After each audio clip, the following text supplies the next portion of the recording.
Hello दोस्तों, नमस्कार। आपका स्वागत है आपके अपने चैनल हिंदी हब ऑफिशियल में। तो आज हम करने वाले हैं दोस्तों कफन कहानी की प्रश्नोत्तरी, जो कि आपके आरपीएससी फर्स्ट ग्रेड में, आरपीएससी असिस्टेंट प्रोफेसर में, यूजीसी नेट और अन्य प्रतियोगी परीक्षाओं में लगी हुई है। तो चलिएगा, अभी तक दोस्तों RPSC second grade, RPSC first grade की बहुत सारी रचनाएं आपको चैनल पे करवा रखी हैं। आप टेलीग्राम को डिस्क्रिप्शन बॉक्स से लिंक से ज्वाइन कर सकते हैं और वहाँ पर प्लेलिस्ट भी पड़ी हुई हैं। आप जिस रचना को पढ़ना चाहें विद प्रश्नोत्तरी पढ़ सकते हैं। पीडीएफ वगैरह यदि आपको चाहिए तो आप टेलीग्राम पे मुझे मैसेज कर सकते हैं। तो चलिएगा शुरू करते हैं। तो थोड़ा सा आपका दोस्तों सपोर्ट चाहूँगा। देखिए, पहला क्वेश्चन है हमारा, कफन कहानी के विषय में गलत कथन है। ऐसी सामाजिक व्यवस्था की कहानी है जो श्रम के प्रति आदमी में हतोत्साह पैदा करती है। कहानी में बुझ चुका अलाभ पारिवारिक सद्भाव और ऊष्मा के चुक जाने की ओर इशारा करता है। कहानी में घीसू और माधव को बुधिया के मरने जीने की चिंता बराबर बनी रहती है। कहानी घीसू और माधव की मारक गरीबी का चित्रण करती है। बताइए।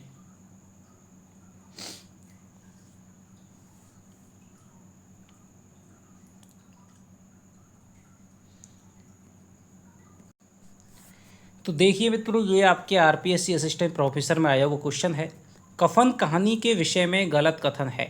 तो देखिए, ऐसी सामाजिक व्यवस्था की कहानी है जो श्रम के प्रति आदमी में हतोत्साह पैदा करती है।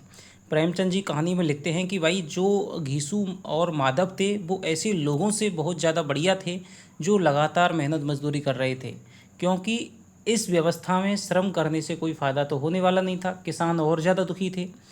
तो इस प्रकार की बातें क्या है, आदमी में श्रम के प्रति हतोत्साह पैदा करते हैं कि जब श्रम करने का कोई फ़ायदा ही नहीं है तो फिर श्रम क्यों किया जाए। तो ये बात बिल्कुल सही है। कहानी में बुझ चुका अलाप पारिवारिक सद्भाव और ऊष्मा के चुक जाने की ओर इशारा करता है, ये भी बात बिल्कुल सही है। कहानी की शुरुआत में ही है कि अलाप है वो बुझ चुका है और वो आलू वहाँ पर सेक रहे हैं। तो दोनों के परिवारों में क्या है, बुधिया के प्रति जो उनका अपनापन होना चाहिए था, परिवार का भाव होना चाहिए था, वो भी सद्भाव है, वो भी बुझ चुका है। रिश्तों की जो ऊष्मा है वो भी चुक गई है। कहानी में घीसू और माधव को बुधिया के मरने जीने की चिंता बराबर बनी रहती है। ये बात तो गलत है, क्योंकि वो चाहते हैं कि भाई जल्दी दे, क्या घीसू कहता है, वो कहता है मर नहीं, जल्दी मर क्यों नहीं जाती, इस प्रकार की बातें वो कहता है। तो यहाँ पर ये कथन गलत हो जाएगा। कहानी घीसू और माधव की मारक गरीबी का चित्रण करती है, ये बात भी बिल्कुल सही है, क्योंकि शुरुआत में हम पढ़ते हैं कि वो आलू भूंज करके खा रहे होते हैं। कहीं से आलू चुरा लाते हैं, मटर चुरा लाते हैं और गन्ना चुरा लाते हैं। उसके बाद में कफन के दिए गए पैसों से दोस्तों शराब है और वो चीज़ खाते हैं। उन्हें कब से 20 वर्षों से लगातार घीसू को क्या है, कोई बढ़िया भोज नहीं मिला है। तो ये क्वेश्चन हो जाएगा, इसका ऑप्शन हो जाएगा तीसरा। आगे चलते हैं। कफन कहानी के संदर्भ में असंगत है। आर्थिक विपन्नता के कारण घीसू माधव और बुधिया के प्रगाढ़ रागात्मक संबंधों का चित्रण, कर्म की नैतिकता का अर्थ के संबंध में पुनर्मूल्यांकन, घीसू और माधव की दृष्टि में मृत्यु की अपेक्षा जीवन की महत्ता का अंकन, आर्थिक वैषम्य मूलक समाज व्यवस्था का चित्रण। तो इस प्रश्नोत्तरी में दोस्तों हमने 60 प्लस प्रश्नोत्तर हैं, लगभग 63 क्वेश्चन है हमने लिए हैं। यदि आपकी ओर रही तो और भी क्वेश्चन बनाने का प्रयास किए जाएंगे। तो लगातार आप हमारे चैनल से जुड़े रहिएगा। तो देखिए, कफन कहानी के संदर्भ में आर्थिक विपन्नता के कारण घीसू माधव बुधिया के, यही दोस्तों यहाँ पर गलत हो जाएगा।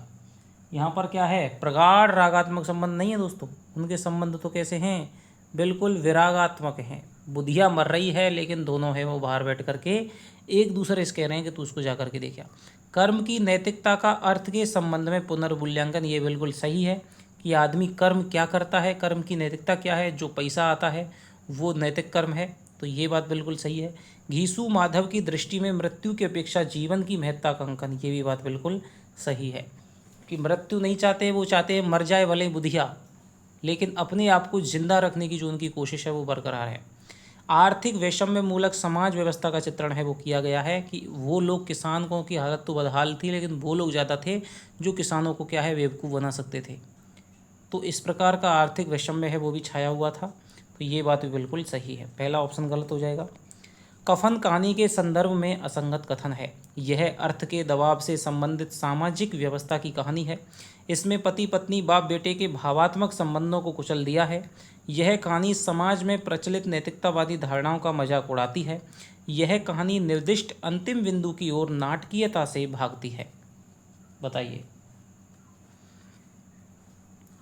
देखिए, थोड़ा सा मैं जल्दी करना चाहता हूँ, आप वीडियो को पॉज करके दोस्तों कहानी का जो प्रश्न है उसका उत्तर दे सकते हैं। तो कफन कहानी के संदर्भ में जो असंगत कथन है, देखिए क्या है, अर्थ के दबाव से संबंधित सामाजिक कहानी है, बिल्कुल सही बात है।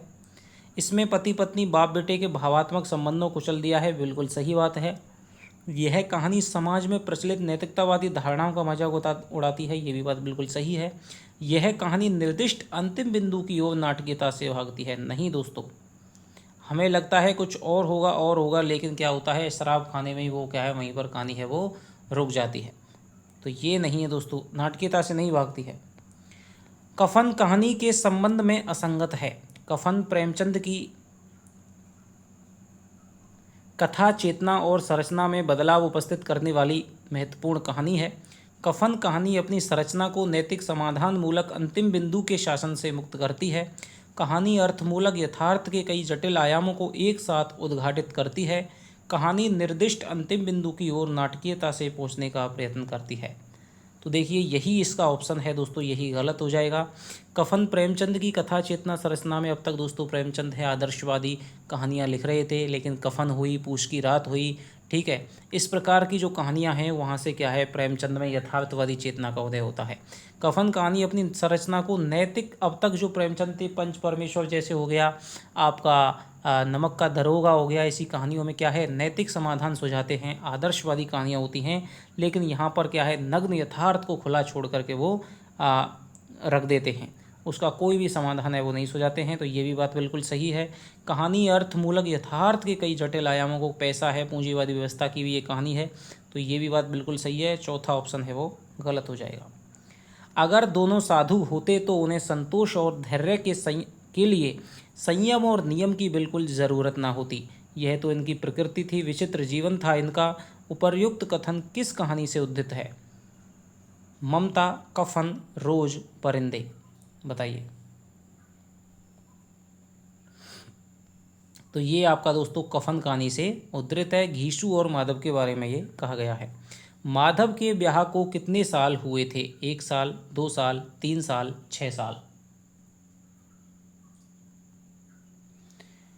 तो दोस्तों लेखक कहता है कि पिछले साल ही माधव का क्या हुआ था, ब्याह हुआ था। तो 1 साल है वो माधव के ब्याह को हो गया था। घीसू के अनुसार माधव की पत्नी को पुण्य क्यों मिलेगा? क्योंकि उन्होंने भरपेट भोजन किया है, क्योंकि उनकी आत्मा प्रसन्न हो रही है, क्योंकि उन्हें मदिरा मिली है, क्योंकि वह भली स्त्री थी। बताइए।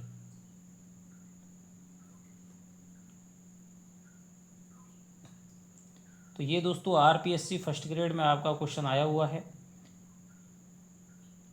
तो देखिए, घीसू के अनुसार माधव की पत्नी को पुण्य यूं मिलेगा क्योंकि उनकी आत्मा प्रसन्न हो रही है। ठीक है, आगे चलते हैं। कफन कहानी में बुधिया के पति का क्या नाम था? घीसू, माधव, गंगा, मौनी। बताइए, बहुत ही आसान क्वेश्चन है।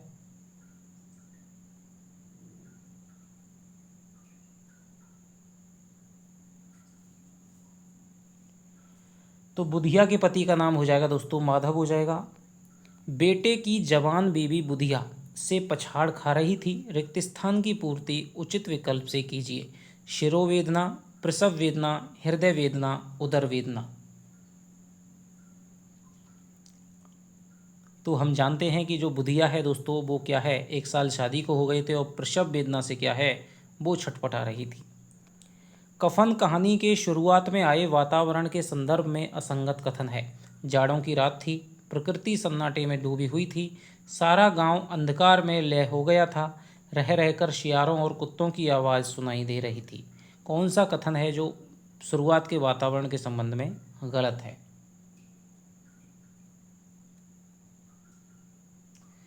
तो दोस्तों जो चौथा ऑप्शन है ये बिल्कुल गलत है। तीनों ऑप्शनों की बात हुई है। आगे चलते हैं। मरना ही है तो जल्दी मर क्यों नहीं जाती। घीसू के अनुसार माधव के इस कथन से पत्नी के प्रति कौन सा भाव व्यक्त हो रहा है। अपनापन, बेहयापन, बेगैरती, बेवफाई। तो देखिए जब छटपटाती है तो वो घीसू कहता है कि भाई जाकर के देखिए मरा ना जाए। माधव कहता है कि मरना है तो फिर जल्दी मर क्यों नहीं जाती है। तब घीसू कहता है कि तू बड़ा बेदर्द है जिससे ब्याह किया, ठीक है, 1 साल में इस तरह की बेवफाई कर रहा है, ठीक है। तो यहाँ पर घीसू के अनुसार पत्नी के प्रति क्या हो रहा है दोस्तों, बेवफाई का भाव है वो व्यक्त हो रहा है। इसके अलावा बेदर्दी भी, ठीक है। घीसू कहता है कि भाई तू क्या है, बड़ा बेदर्द है। तो बेदर्दी है, बेदर्द आदमी ही इस प्रकार की बात कह सकता है। बेदर्द है इसीलिए वो बेवफाई है। तो बेदर्दी और बेवफाई का भाव है वो व्यक्त हो रहा है। मुझसे तो उसका तड़पना और हाथ पांव पटकना नहीं देखा जाता। ये कथन किसका किससे है। घीसू का माधव से, घीसू का ठाकुर से, माधव का घीसू से, माधव का ठाकुर से।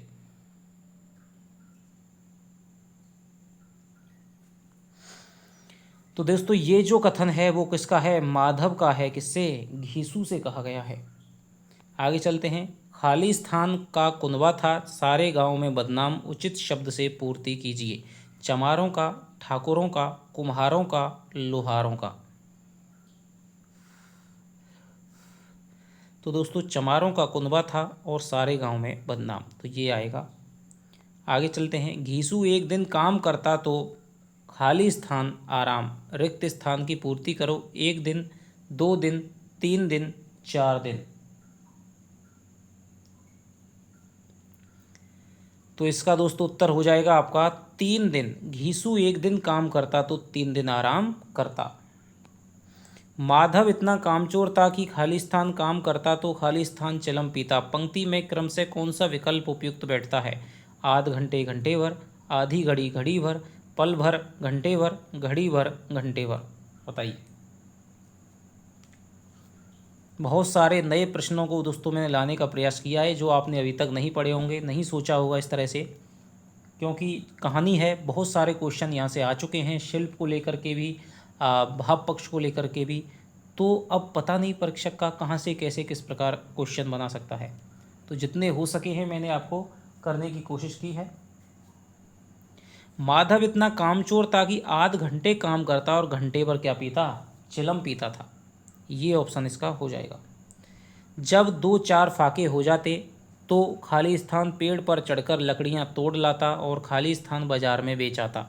कथन की पूर्ति उपयुक्त विकल्प से कीजिए। घीसू घीसू, माधव माधव, घीसू माधव, माधव घीसू। बताइए। तो देखिए कहानी में बताया गया है कि भाई दोनों काम वाम करते नहीं थे।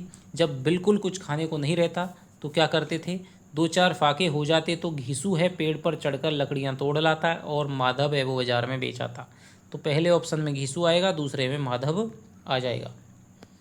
गांव में काम की कमी ना थी, किसानों का गांव था, मेहनती आदमी के लिए खाली स्थान काम थे। 2500, 50, 1000, सैकड़ों। बताइए कितने काम थे। तो मेहनती आदमी के लिए दोस्तों 50 काम थे। 50 शब्द का यहाँ पर प्रयोग किया है।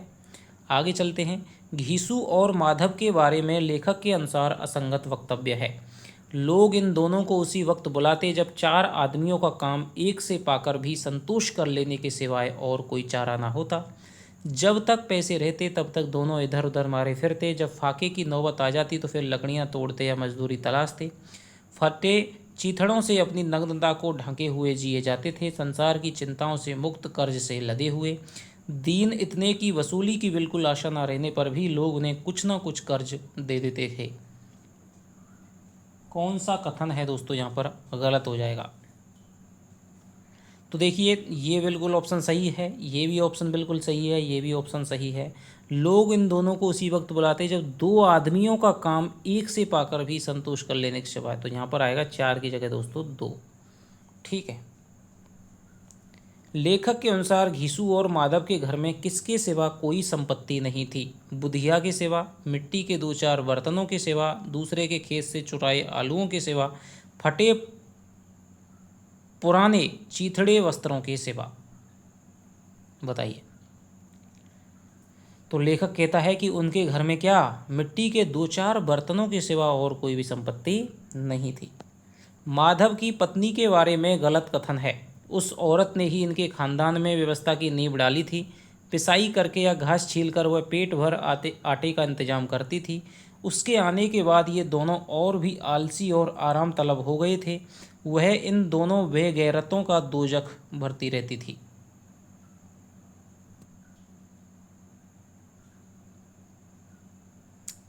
तो देखिए, उस औरत ने ही इनके खानदान में व्यवस्था की नींव डाली थी, ये बिल्कुल बात सही है। पिसाई करके या घास छील कर वह पेट भर आटे नहीं दोस्तों, शेर भर आटे का इंतजाम करती थी, ये ऑप्शन गलत हो जाएगा।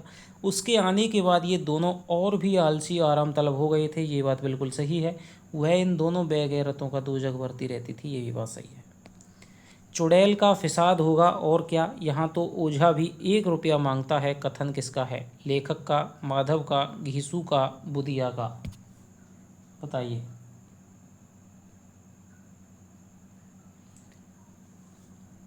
तो ये जो कथन है दोस्तों, ये हो जाएगा आपके घीसू का कथन हो जाएगा, माधव से। जब घीसू की औरत मरी तो वह कितने दिन तक उसके पास से हिला नहीं? 3 दिन, 10 दिन, 12 दिन, 30 दिन? बताइए। तो घीसू जब उसकी बेदर्दी को कहता है कि भाई क्या है, तू तो बिल्कुल आज ही नहीं जा रहा है, पिछले साल ही तेरा ब्याह हुआ है, और मैं तो जब मेरी पत्नी मरी थी तो मैं 3 दिन तक उसके पास से हिला नहीं था। घीसू के अनुसार उसके कितने लड़के हुए? 4, 3, 9, 11। तो घीसू के अनुसार उसके दोस्तों कितने लड़के हुए? 9 लड़के हुए थे, एक के बाद एक, और भगवान की दया से सब का पार लग गई। इस तरह अब भी पार लग जाएगी।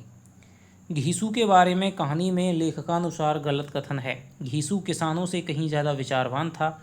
वह किसानों के विचार शून्य समूह में शामिल होने के बदले बैठकबाजों की कुत्सित मंडली में जा मिला था। वह बैठकबाजों के नियम और नीति का भी पालन करना अच्छी तरह जानता था। सारा गांव उस पर उंगली उठाता था, किंतु उसे तस्कीन तो थी कि उसकी सरलता और निरीहता से दूसरे लोग बेजा फायदा तो नहीं उठाते। बताइए।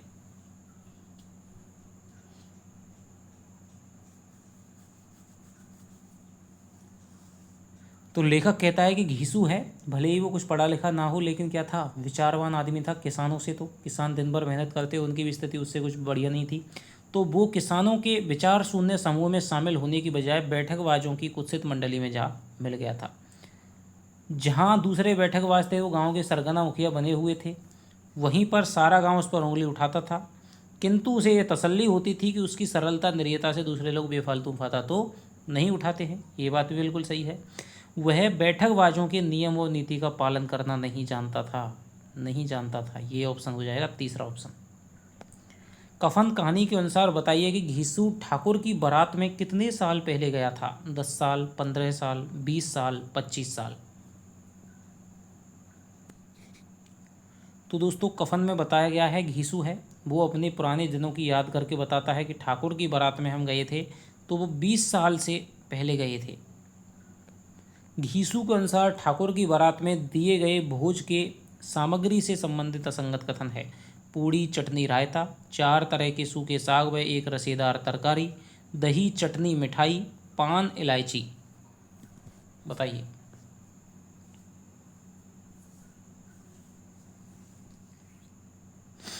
तो वो बताता है कि भाई ठाकुर की बारात में हम गए थे और उस समय क्या था, पूड़ी, चटनी, रायता थी, 3 तरह के सूखे साग, एक रसेदार तरकारी थी, दही, चटनी, मिठाई थी, और लोग गोल गोल पूड़ियाँ, घी में सिकी हुई सुवासित पूड़ियाँ लोग बाग डाल रहे हैं। हम मना कर रहे हैं, लेकिन खूब भरपेट खाई। मैंने तो इतनी खाई कि लोगों से पानी भी नहीं पिया गया। और फिर बाद में तो क्या है, पान, इलायची भी वहाँ खाने को मिली थी। उसके बाद मैं तो कंबल में लेट गया।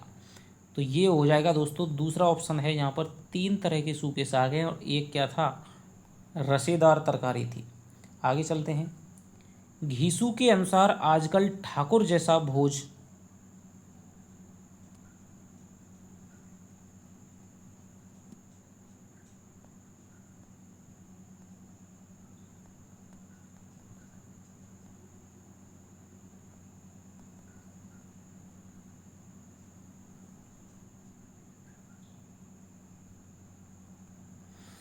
देखिए बताइए, घीसू के अनुसार आजकल ठाकुर जैसा भोज क्यों नहीं खिला पाता, क्योंकि सब लोग खाना जानते हैं, खिलाना नहीं। आज वैसा स्वादिष्ट भोजन बनाना मुश्किल है। अब तो सबको किफ़ायत सूझती है। आज कोई भी ठाकुर जितना दिल दरियाव आदमी नहीं है। बताइए।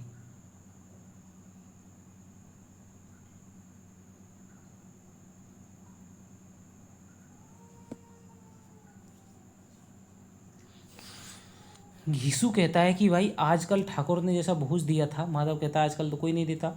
तब घीसू कहता है कि आजकल तो क्या है, सब लोगों को क्या सूझती है, किफ़ायत सूझती है। सारे लोग पैसों को भर रहे हैं, इसमें नहीं खर्च करने, इसमें नहीं खर्चेंगे, पता नहीं क्या करेंगे इतने पैसे का। तो क्या है, अब तो सबको किफ़ायत सूझती है। ये वाला ऑप्शन है, इसमें हो जाएगा दोस्तों। माधव की स्त्री के मरने के बाद की दशा से संबंधित गलत कथन है।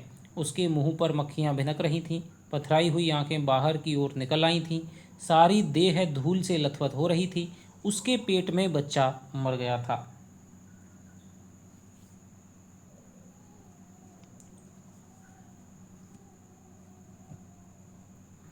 तो देखिए, माधव की स्त्री है जो बुधिया है, वो दोस्तों रात में तड़प तड़प करके मर जाती है, और सुबह उसकी स्थिति को जाकर के जब देखते हैं तो उसके मुंह पर मक्खियां भिनक रही थी। बात बिल्कुल सही है।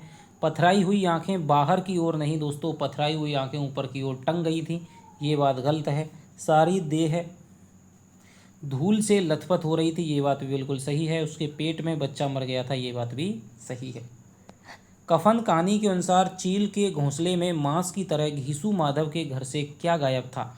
कफन, लकड़ी, पैसा, आटा। बताइए। तो लेखक कहता है कि उनके घर में पैसा तो इस तरह गायब था जैसे चील के घोंसले से मांस। तो यहाँ पर पैसे की बात हो रही है। जमींदार ने घीसू के लिए कितने रुपए दे दिए? 1 रुपया, 2 रुपया, 3 रुपये, 5 रुपये। तो जब बुधिया मर जाती है तब वो कफन के लिए लकड़ियाँ वगैरह लोग वक्त दे देते हैं कफन के लिए। जब वो ज़मींदार के पास जाता है, ज़मींदार उनको पसंद तो नहीं करते थे, कई बार इनमें मार भी लगाई थी, लेकिन वो बड़ी ही दयनीयता से उनसे विनती करता है कि भाई आपके सिवा कोई नहीं है। तो ज़मींदार भी क्या है, 2 रुपये उसके लिए फेंक देते हैं। 1 घंटे में घीसू के पास खाली स्थान की अच्छी खासी रकम हो गई, रिक्त स्थान की पूर्ति कीजिए। 5 रुपये, 7 रुपये, 10 रुपये, 12 रुपये।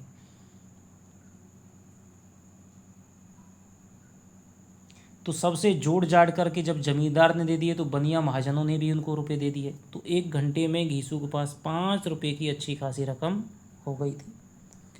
कैसा बुरा रिवाज है जिसे जीते जी तन ढांकने को चीथड़ा भी ना मिले, उसे मरने पर नया कफन चाहिए। कथन किसने कहा है, किससे कहा है? घीसू का माधव से, घीसू का जमींदार से, जमींदार का घीसू से, माधव का घीसू से।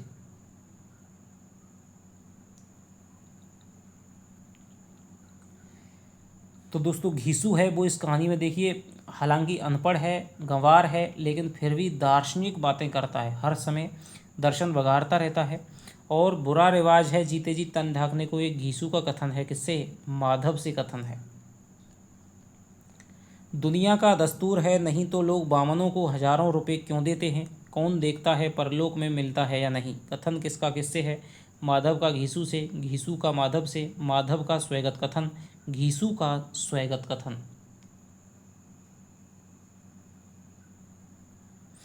तो ये जो कथन है दोस्तों माधव का किससे है? घीसू से है।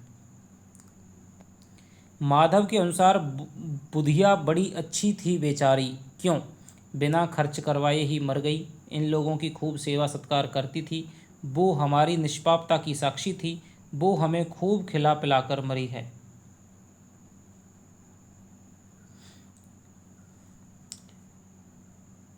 माधव कहता है कि भाई उसको तो क्या मिलेगा, उसको तो बिल्कुल बैकुंठ जाएगी, और वो तो क्या है, बहुत अच्छी थी बेचारी, क्योंकि वो आज हमें खूब खिला पिला करके मरी है। आगे चलते हैं। कफन कहानी के अनुसार बताइए कि माधव अपनी पत्नी को हृदय से आशीर्वाद क्यों दे रहा है? क्योंकि आज जो भोजन मिला है वह उम्र भर ना मिला था, क्योंकि वह भली औरत थी और बैकुंठ की उत्तराधिकारी थी, क्योंकि उसने कभी माधव को परेशान नहीं किया था, क्योंकि वह उनके जीवन की सबसे बड़ी साध पूरा करके गई थी।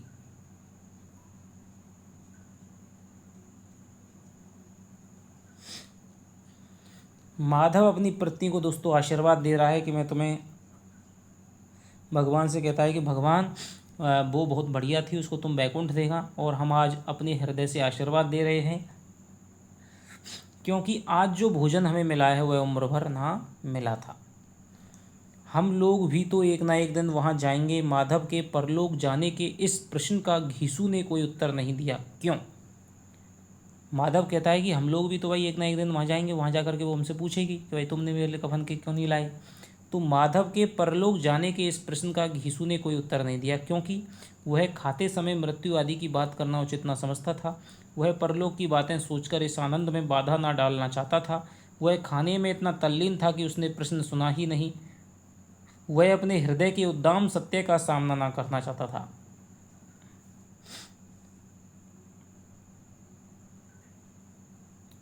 तो इसका जो ऑप्शन हो जाएगा दोस्तों वो हो जाएगा परलोक की बातें सोच करके इस आनंद में बाधा ना डालना चाहता था।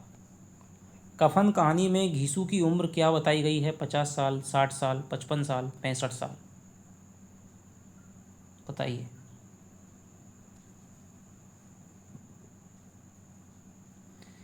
तो दोस्तों कफन कहानी में घीसू की उम्र है वो बताई गई है आपके 60 साल। वो कहता है कि 60 साल मैंने वैसे ही घास नहीं खोदी है। देने के गौरव और आनंद के उल्लास का उसे अपने जीवन में पहली बार अनुभव किया। पंक्ति में किसकी बात हो रही है? माधव की, घीसू की, साहू जी की, भिखारी की?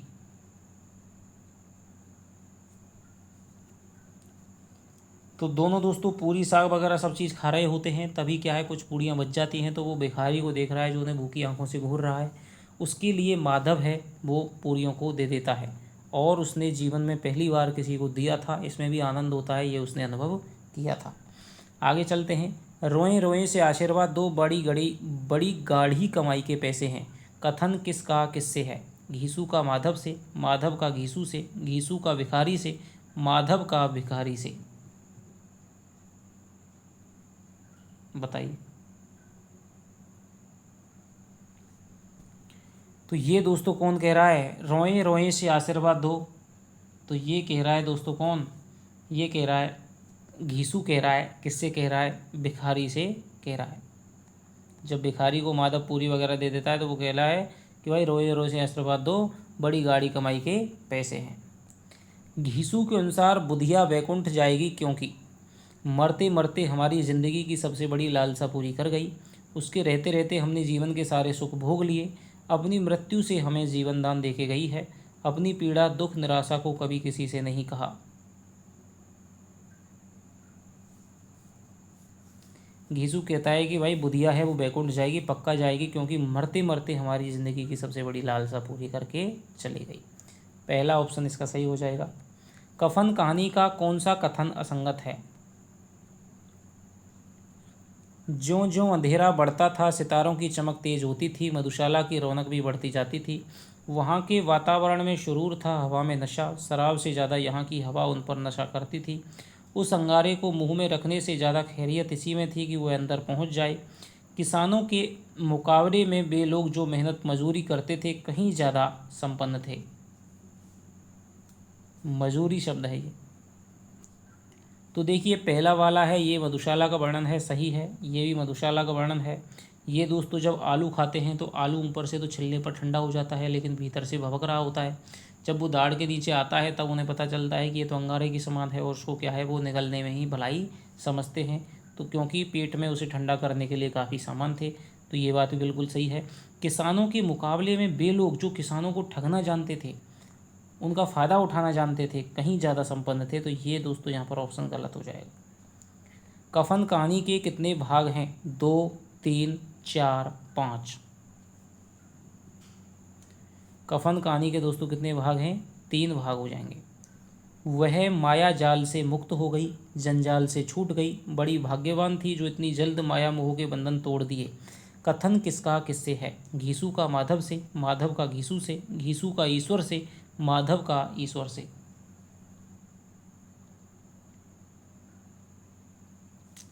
तो ये जो कथन है दोस्तों जहाँ पर भी दार्शनिकता दिखाई देती है वहाँ पर घीसू का कथन है किससे? माधव से। 2 ही पात्रों में ज़्यादातर यहाँ पर क्या चल रहा है? संवाद चल रहा है। कफन कहानी के अंत में घीसू और माधव किस कवि का पद गाते हैं? कबीर, दादू, रैदास, नानक। तो जब अंत में क्या है, वो वहाँ पर नाचने लगते हैं और कौन सा पद गाते हैं, माया की बात जब करता है तो यहाँ पर कबीरदास जी का बात पद है वो गाते हैं। कहानी के अंत में घीसू और माधव के द्वारा गाया जाने वाला पद है, माया महा ठगनी हम जानी, ठगनी क्यों नैना झमकावे, माया के झक जग परे कनक कामनी लाग, माया मुईना राम नो मर मर गया। बताइए। तो कहानी के अंत में दोस्तों कौन सा गाते हैं वो, कहानी के अंत में गाते हैं ठगनी क्यों नैना झमकावे, ठगनी क्यों नैना झमकावे, कबीरदास जी का पद है। कफन कहानी के संदर्भ में असंगत कथन बताइए। प्रेमचंद ने इस कहानी में आदर्शवाद को छोड़कर नग्न यथार्थ को प्रस्तुत किया है। यह कहानी घोर गरीबी में संवेदनहीनता और अमानवीयता को चित्रित करती है। यह कहानी घीसू और माधव के माध्यम से आर्थिक शोषण और भूख से उपजी जड़ता को दिखाती है। कफन केवल कहानी नहीं बल्कि गहरी मनोवैज्ञानिक त्रासदी है।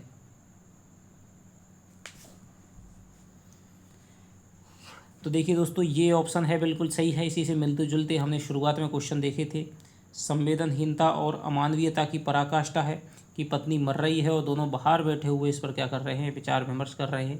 यह कहानी घीसू माधव को माध्यम से आर्थिक शोषण भूख से उपजी जड़ता को दिखाती है, बिल्कुल सही बात है। कफन कहानी केवल कहानी नहीं बल्कि किसकी, मनोवैज्ञानिक नहीं दोस्तों, सामाजिक त्रासदी है, सामाजिक त्रासदी है। ठीक है, तो चौथा ऑप्शन है इसका राइट हो जाएगा, क्योंकि ये क्या है, सामाजिक त्रासदी है। किस आलोचक ने कहा है कफन कहानी को निराशा की कहानी समझना भूल होगी, वह शोषण के प्रति विद्रोह की कहानी है। बच्चन सिंह, नंद दुलारे वाजपेयी, देवी शंकर अवस्थी, नामवर सिंह।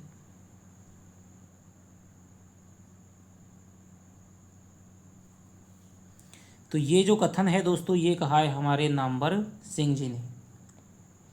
कफन कहानी में प्रेमचंद सामंती व्यवस्था के अलगाव और उसके परिणाम का चित्रण करते हैं। अलगाव के अनेक परिणाम हो सकते हैं, वे उनमें से एक परिणाम अमानवीयकरण को लेते हैं, उसे घीसू और माधव के माध्यम से प्रस्तुत करते हैं। कथन किस आलोचक का है, बच्चन सिंह, नंदकिशोर नवल, देवी शंकर अवस्थी, राम स्वरूप चतुर्वेदी।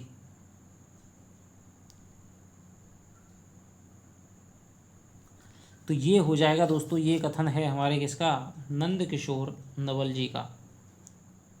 कफन कहानी की केंद्रीय घटना है बुधिया की मृत्यु। कफन का कथानक किसी घटना को, जीवन की सामान्य किंतु व्यापक परिस्थिति को केंद्र में रखकर निर्मित हुआ है। इस अर्थ में कफन के कथानक का निर्माण वृत्तात्मक है। कथन किस आलोचक का है, रामचंद्र तिवारी, बच्चन सिंह, मधुरेश, सुरेंद्र चौधरी। बताइए। तो ये जो कथन हो जाएगा दोस्तों, ये हो जाएगा हमारे सुरेंद्र चौधरी जी का हो जाएगा। कफन तो अत्याधुनिक कहानी है, इसमें सभी पुराने संस्कार, धार्मिक रूढ़ियाँ, संवेदना का बना बनाया ढांचा सभी टूटकर चकनाचूर हो जाते हैं। जिस मूल्यहीनता, अलगाव और आधुनिकता की आज चर्चा की जाती है, क्या वह कफन में नहीं है। कथन किस प्रसिद्ध आलोचक का है, बच्चन सिंह, देवी शंकर अवस्थी, मधुरेश, नगेंद्र। तो ये जो कथन है दोस्तों कफन कहानी के लिए, ये डॉक्टर बच्चन सिंह का हो जाएगा। जो लोग कफन में अस्वाभाविकता देखते हैं वे यथार्थ का अर्थ नहीं समझ पाते। कफन में अलगाव की स्थिति अनजाने और ऐतिहासिक मांग के फलस्वरूप आई है। कथन किस आलोचक का है, बच्चन सिंह, रामचंद्र शुक्ल, हजारी प्रसाद द्विवेदी, नामवर सिंह। तो ये भी जो कथन है दोस्तों वो हमारे बच्चन सिंह जी का हो जाएगा। कफन कहानी का प्रकाशन वर्ष क्या है, 1934, 1930, 1936, 1937।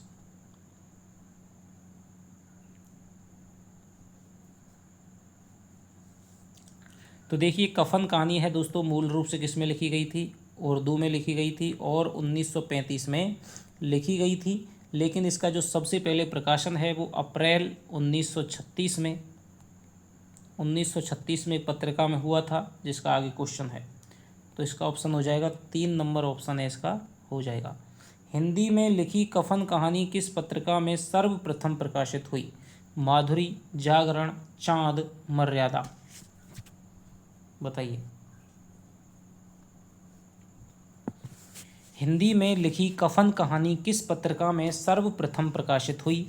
तो ये दोस्तों कफन कहानी हुई सबसे पहले हमारी चांद पत्रिका में प्रकाशित हुई थी। तो ये हमारे दोस्तों 63 क्वेश्चन हैं। आशा करता हूँ कि आपको ये प्रश्न हैं पसंद आए होंगे। कोई भी यदि गलती हुई हो तो आप कमेंट ज़रूर करके बताइएगा, और यदि आपको प्रश्नोत्तरी अच्छी लग रही है तो ज़रूर हमें अपनी प्रतिक्रिया दीजिएगा। देखिए अभी दोस्तों को कहानी को बनाने में लगभग 1:18 रात में आपके लिए मैं क्लास बना रहा हूँ। तो आपका थोड़ा सा दायित्व बन जाता है कि थोड़ा सा सपोर्ट करें। एक कमेंट आपका दिल को मेहनत लगता है कि मेहनत है वो जायज़ की जा रही है, व्यर्थ मेहनत नहीं हो रही है। तो चलिएगा आपसे मिलता हूँ अब अगली वीडियो में। जल्द ही दोस्तों अगली वीडियो आपकी आने वाली है, गदल कहानी की आने वाली है, गदल के प्रश्नोत्तरी। उसके बाद यही सच है आरपीएससी सेकंड ग्रेड लगी हुई है, उसकी वीडियो आएगी। तो लगातार आप बने रहिएगा। आपसे मिलता हूँ अगली वीडियो में। तब तक के लिए दोस्तों बाय बाय, जय हिंद, जय भारत।